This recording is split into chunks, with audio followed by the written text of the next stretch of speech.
Pero yo estoy de acuerdo con Carlos Alarraqui. Todo este asunto de la reforma al Poder Judicial parte de una sola premisa: la venganza que López Obrador quiere hacer de Norma Piña. Y empezaron a analizar eso. Todo este irigote se ha hecho porque López Obrador quiere vengarse de Norma Piña, porque le cae mal, porque no se ha inclinado, porque no se ha agachado, porque no se levantó a saludarlo un 5 de febrero. De verdad, es pueril lo que le estoy diciendo, pero es real, es auténtico. Andrés Manuel López Obrador le tiene una tirria a Norma Piña, y todo este irigote que ha hecho, todo este problema nacional y hasta internacional, parten de esa venganza. Y ayer quedó completamente claro que es una venganza. Yasmín Esquivel, la señora que todavía no ha aclarado si su tesis es real o es pirateada, pidió la renuncia de Norma Piña. Sí, ¿Tú crees que eso pueda resolver el problema? No, pero además es absolutamente inverosímil. ¿Cuál es la calidad moral de Yasmín Esquivel para solicitar la renuncia, ¿no?, de una mujer? No solamente es una ministra, es una mujer que ha defendido a capa y espada, yo te diría, al Poder Judicial, a la razón y a la ley, que esto es lo importante, ¿no? Entonces sí me parece que estamos cayendo pues, en el mundo al revés, un mundo esbirro, es el mundo de la 4T. Sí, yo no sé por qué ella pide eso, o sea, ¿qué quiere quedar bien con López Obrador, bailándole, pues es que sí, ¿no? Ahí haciendo su desfiguro? Todo el mundo quiere quedar bien con el señoritingo, ¿no?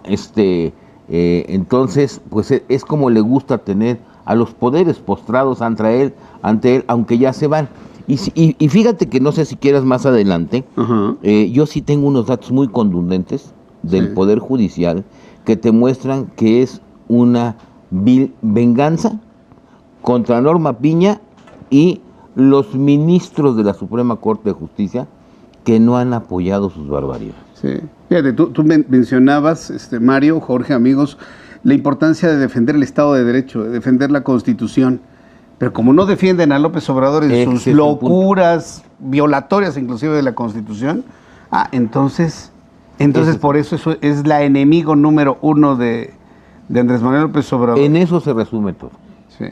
No es para mejorar la impartición de justicia, no es para que los mexicanos tengan un acceso más expedito, rápido, transparente a la justicia, es una venganza. De ese tamaño es el resentimiento del presidente. Ahora, ¿compartirá ese sentimiento Claudia Sheinbaum de decir sí, que se vaya? Yo estoy muy, muy preocupado porque incluso, ya ves, pues, lo mencionamos ayer, el tema de que había señalado el Wall Street Journal, y pareciera que hoy Claudia, ¿no?, rectifica, no rectifica, sino reafirma estos miedos que tienen los inversionistas. Ya es que declara que ella no va a pintar la raya ante el López Obrador. Yo entiendo que lo tiene que decir. ¿Qué quiere decir? Pues que yo la veo cada vez más bajo la tutela, ¿no?, bajo el cobijo y bajo las órdenes del actual presidente. Imagínate que si hubiera dicho, sí, voy a pintar mi raya con Andrés Manuel López Obrador. Pues mira, a lo mejor, muchas veces, lo mejor es no hacer. Muchas veces, lo más difícil de lo que tienes que hacer es no hacer. Te hubiera quedado callada. Exacto. En boca cerrada no entran moscas. Exactamente. Exactamente, ¿no? Entonces, no decir nada. Que diga, yo me quedo callado y sigo haciendo lo que tenga que estar haciendo. Hasta ahorita callada con el tema de la renuncia de Norma Piña, que yo no creo, mi querido Jorge, que la renuncia de un presidente de la Suprema Corte de Justicia de la Nación pueda detener una reforma que preocupa mucho en los Estados Unidos. Cada vez que se toca el tema de la Suprema Corte de Justicia de la Nación, viene un movimiento de tipo de cambio que al ratito les platicamos.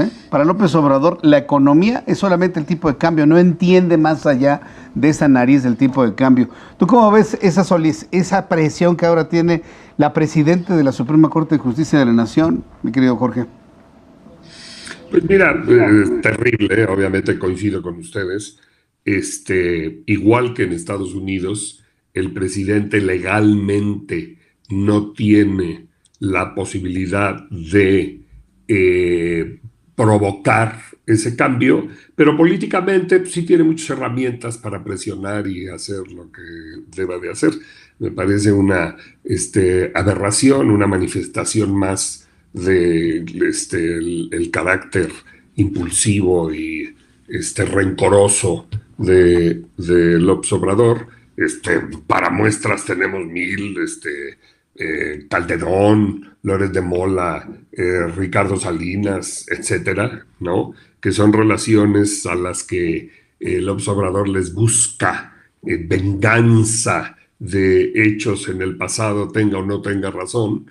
Es de horror. Yo confío en que, como nos pasó en Estados Unidos durante la administración de Trump, que las instituciones acá sean lo suficientemente sólidas como para poder aguantar el vendaval causado por López Obrador, porque hoy será Esquivel quien pide la renuncia de la presidenta de la Suprema Corte, pero obviamente siguiendo los lineamientos marcados por el pésimo administrador que tenemos en Palacio Nacional, ¿no?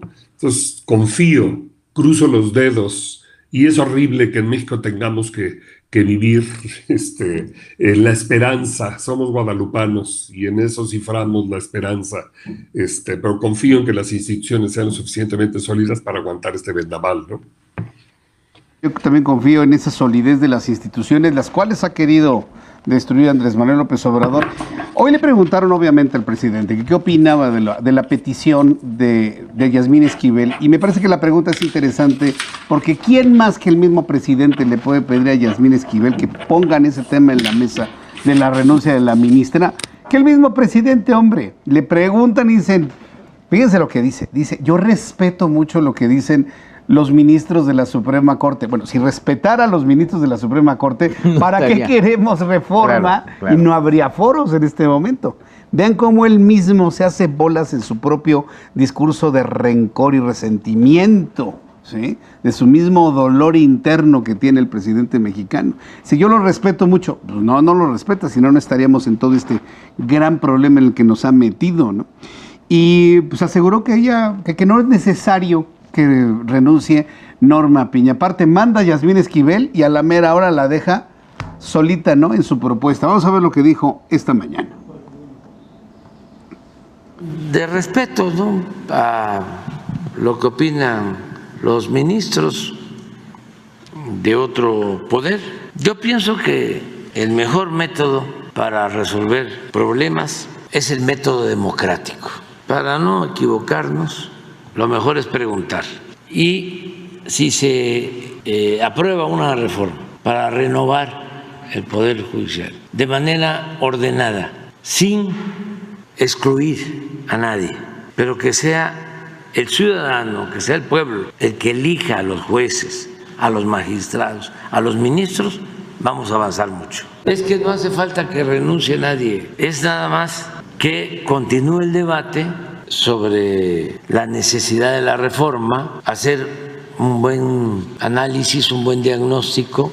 Ya nosotros presentamos una iniciativa de ley, que se revise, que se vean los tiempos, los procedimientos que se deben de aplicar, que se fijen los tiempos para la elección y que se inicie el proceso con una convocatoria en donde puedan ya inscribirse los aspirantes de acuerdo a los requisitos.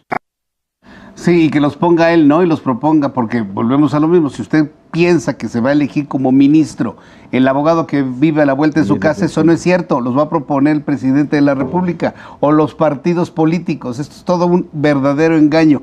Pero asunto terminado, ¿no? No renuncia Norma Piña, y yo creo que, como dicen nuestros amigos del público en el chat, somos millones de mexicanos que apoyamos a una ministra que se ha mostrado, pues, leal a lo que tiene que ser leal, a la Constitución de nuestro país. Y a la institución. Y a la institución. Que además es bien importante.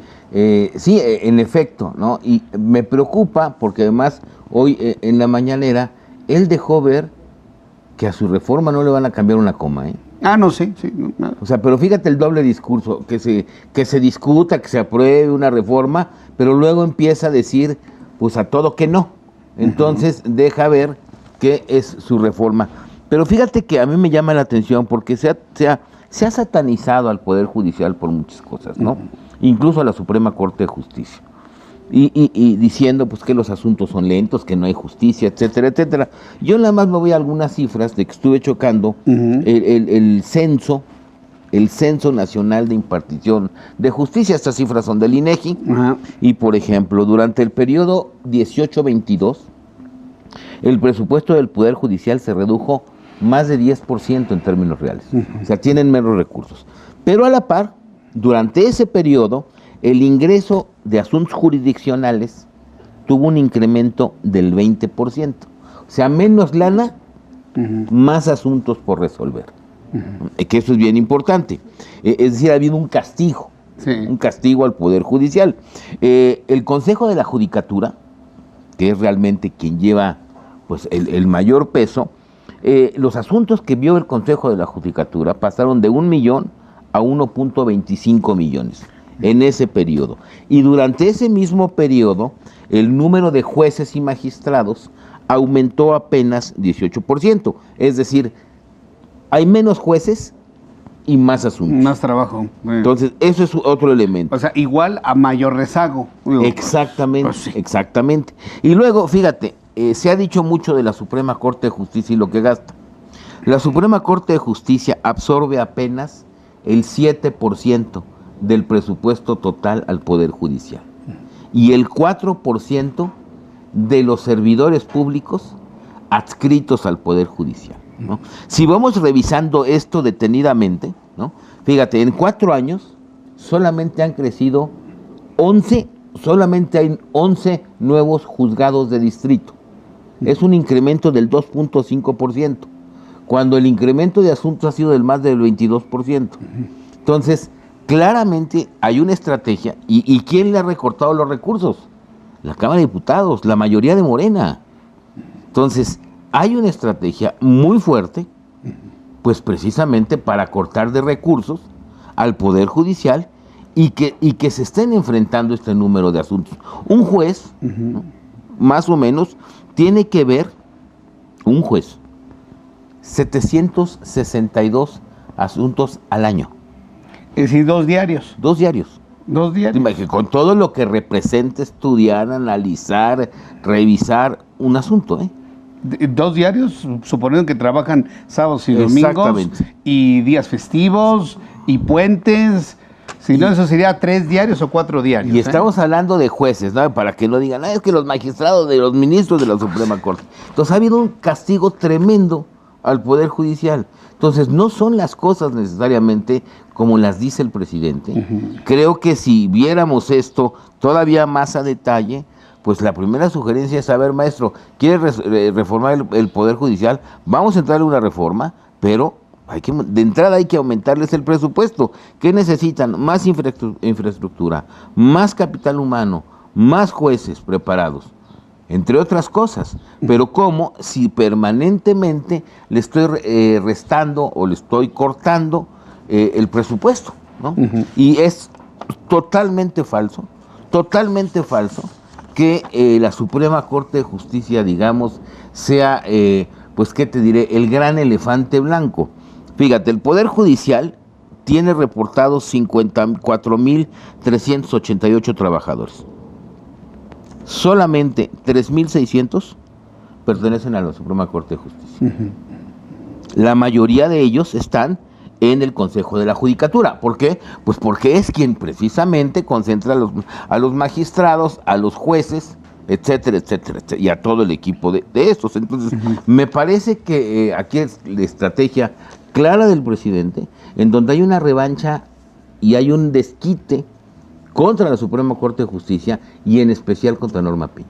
Los números así lo dicen. Sí, y Norma Piña no ha dicho nada, no es una mujer tan mediática como para que reaccione de manera inmediata a algo así. Lo único que sí le tenemos que decir a Norma Piña, porque sé que nos ven, su equipo de comunicación nos ve, que no renuncie, que no le dé el favor, porque aparte su renuncia no va a arreglar nada. Ellos van a seguir con la destrucción de la Suprema Corte, porque además de la venganza con Norma Piña es el destruir la institución. Sin duda porque alguna. no quiere tener ningún tipo de contrapesos insisto, López Obrador, porque así como van las cosas, estamos ante una reelección de facto. Es una reelección de facto. Es una reelección. Mientras Claudia Sheinbaum no pinte una línea verbal o en los hechos, es una reelección de López Obrador, Sí, absolutamente, absolutamente. Y si así están las instancias federales, ahora imagínate las locales. Mañana daremos algunos datos que te vas para atrás. Entonces no es necesariamente un problema de lo que está señalando López Obrador, sino, pues vámonos a los números. Sí. Y fíjate que dentro de lo que yo he visto, de los diálogos, nadie ha puesto precisamente este tema, donde para mí los números son más que evidentes, ¿no? Hoy, mi querido Jorge, lo planteó también Beatriz Pajés. Gracias. Beatriz Pajés lo planteaba también aquí en el programa Atípica hace unos instantes. Estamos ante, pues no nada más una reelección de facto, sino la aprobación de una sociedad que ha dado pasos agigantados un siglo atrás, aprobando pues el regreso de las dictaduras y el regreso de toda esa forma autoritaria que se vivían a finales del siglo XIX y principios del siglo XX.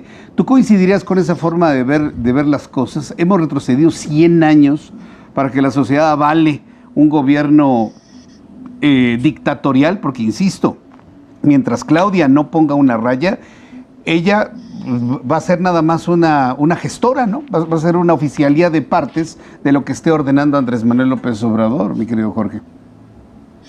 Sí, totalmente de acuerdo. A ver, me sorprende hasta la pregunta, ¿no?